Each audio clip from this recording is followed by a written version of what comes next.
Today we're talking sell-through rates. So perfect example, because I just picked up this thing yesterday at the thrift store for, this one was 10 bucks. So I got this one at the thrift store for 10 bucks and 25% off. So like, what is it? $7.50, something like that. Yeah, so I picked this up. Great buy because of the sell-through rate. And that is what we're going to be talking about today. So the sell-through rate is how fast an item sells. In the case of this one, I don't remember the exact numbers, but you're going to be following along with me on the screen here. So I literally searched this Toshiba SD-V296 on eBay.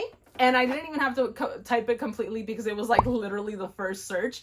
That's how sought after these things are. I did not know that the DVD VCR market was this hot. But anyways, so you search this up on eBay and all of the ones that are listed pop up.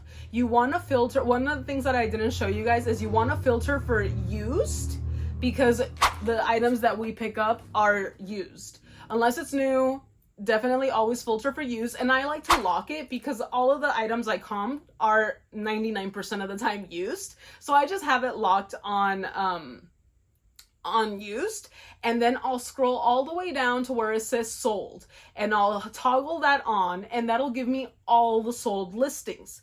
As you can tell, there are more sold than what are listed, so that's an awesome find. That is a more than 100% sell-through rate item right there. That is an amazing find. Typically, I like to find items that are 80% or above in sell-through rate. Sometimes I'll trickle down into the 70, and 60 is the lowest I will go.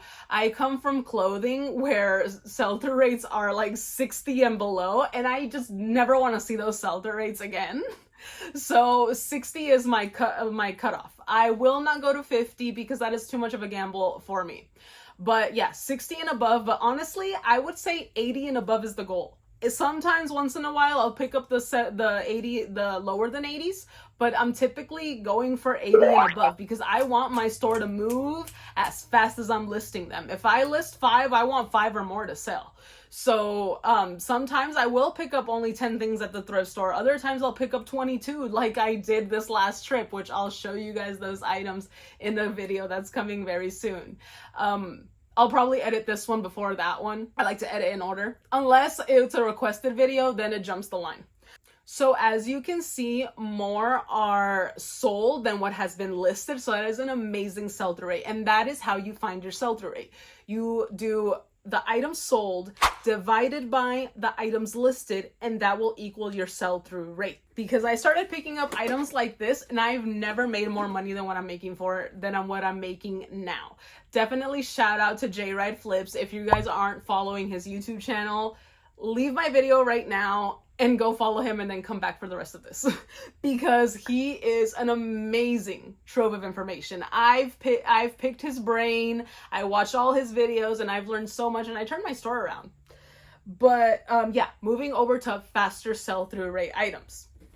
Another item that I like to comp out because I flip these things like crazy. I am turning into what I call myself the Ninja Queen, because this is like my 3rd time buying and parting out ninjas. So what I like to do is part it out. When in doubt, part it out. So ninjas have an amazing sell-through rate and an amazing following on eBay. I definitely try to pick these up at $30 or less so that I can part it out. Not only does the lid have an amazing sell-through rate, but the picture does as well. I would say sell the picture with the blade. That gets you better profits, because I tried parting every single piece out and I'm still sitting on one blade. So they don't sell that fast by themselves. I would say just put it with whatever item, with whatever picture it is, and just sell it that way. But you can sell the lid by itself, and the lid sells for crazy amounts of money. Right here, I just sold one today for $34.97. No offer sent out, full price. It's insane what people will pay. But thank you to them that with that sale, I paid for the whole ninja, which is awesome.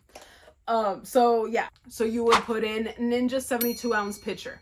Let's just say, for the sake of this video, obviously you're going to be seeing it right here. I don't know what the numbers are. I'm recording this on my phone, which is where I would get my sell-through rates.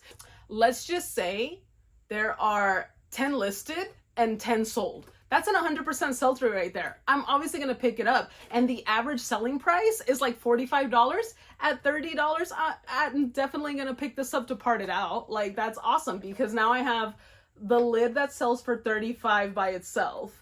The pitcher will sell for $40 without the lid. And then the motor sells for about like $20 to $25 depending on the model. So like, imagine that. Let's just say you sell the motor for $20, this for $40, this for $30, that's $70, that's $90 right there. So a $30 investment for $90 in sales, I'll definitely take that. Now, the cheaper you get it, the better. I typically get them, I don't mind paying $30, even though that's a little bit high, because I do part it out. If I was buying the whole thing to sell the whole thing, I for sure wouldn't buy it at $30. But that gives you some examples on the sell-through rates and how to look them up. You literally search your item, you see how many are listed, you toggle over to used and sold, and how many are sold. Then you divide how many are sold by how many are listed, and there is your sell-through rate.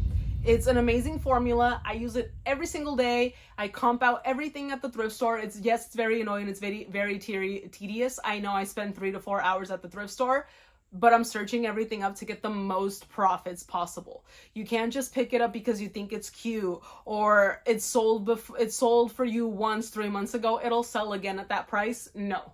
Definitely always comp it out, because you don't know the market. Just like with that Pokemon game that I set for 90 because I sold one at 90 and now it's going for 60. You don't know if you don't comp it out.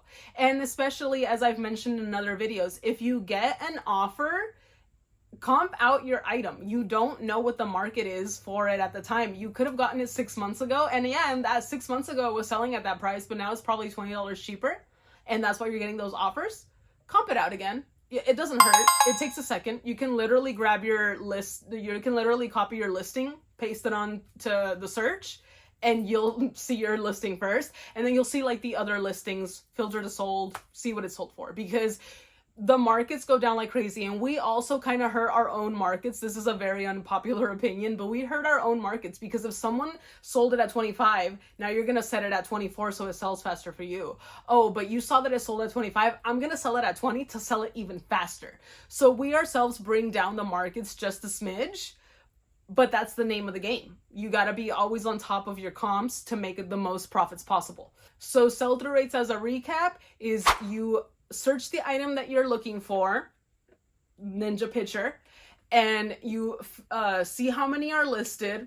10 are listed. You scroll over to used and then sold, and you see that 10 have sold, 100% sell-through rate. They're selling for $45. At $10, I'm probably gonna pick this up. So yeah, that's the sell-through rate. Definitely use the formula. Definitely try to pick up items that are 80% sell-through rate and above, and you'll be making more money than you ever have.